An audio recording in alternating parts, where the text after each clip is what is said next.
everyone, Philosophers. This is the show where we take a deep dive into the lives of great philosophers. Today, I'm going to be having with me two special guests who will be talking about the great Clark Hall. First, a little background about Hall.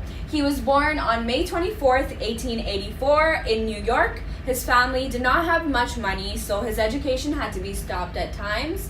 He was very hardworking, therefore he earned money on the side by teaching.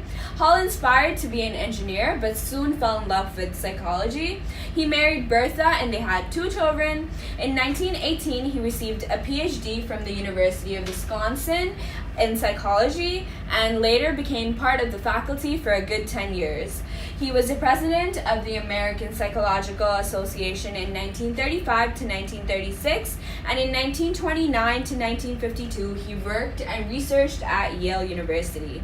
He sought to explain learning and motivation by scientific laws of behavior through objective methods. Okay, so that's enough of me talking. We'll be right back with you with my special guests. Back with me. I have Dr. Mitchell and Dr. Rahman today, who are currently working on developing new behavioral theories. Hi. Thank you for having us, Alia. We are here to talk about the inspirational Clark Hall. So tell us more about what he contributed to the world. So Clark Hall was one of the most influential psychologists in America in the 1930s to the 1950s, even after his death in 1952. Clark had studied and experimented with animals, his hypnosis testing, and with his love for math, specifically geometry, he wanted to express his findings in a mathematical expression. Clark's most known for his drive reduction theory. After many studies and findings were conducted, Clark exhibited the drive reduction theory as a way to explain learning, behavior, and motivation.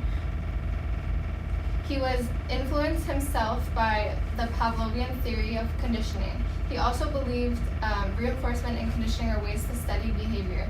Behavior is how an organism stays at an equilibrium state. He believed organisms behave from drives, that motivational feeling that humans and animals get. He suggested that motivation stems from biological needs that require a balance, so equilibrium. Humans and animals are driven to find food, water, to stay at either warm or cold. But nonetheless, Hall had various questions with his theory. They believed his theory lacked why reinforcers work. His theory only fits well with primary reinforcers. His theory wasn't totally subjected as wrong. It's just not the most useful, and it wasn't the most useful. Right. So basically his work is not used right now at all, right? That's not necessarily true. Clark's studies are not used today. That is a fact. But that doesn't mean that his impact on psychology didn't impact our understanding in behavioral theory today. He had an influence on Ken Spence, Neil Miller, and Albert Bandler. They're fellow psychologists. Not to mention, Hall was the most cited psychologist during the 1940s to 1950s. But after that, research started to see that his work is unusable. His emphasis on experimental methods still set a high standard for future researchers that me and my colleagues do.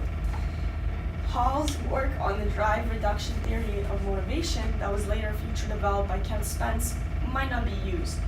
But it's important for us to see and understand it in order to see the effects of his work on psychology and how other theorists respond to it by proposing their own theories onto it. Wow, that's amazing. I can talk about Clark Hall all day, but that's all the time we have for now. Thank you again, Dr. Mitchell and Dr. Rahman, for being with us here today. And thank you to all the viewers. Please have a good day.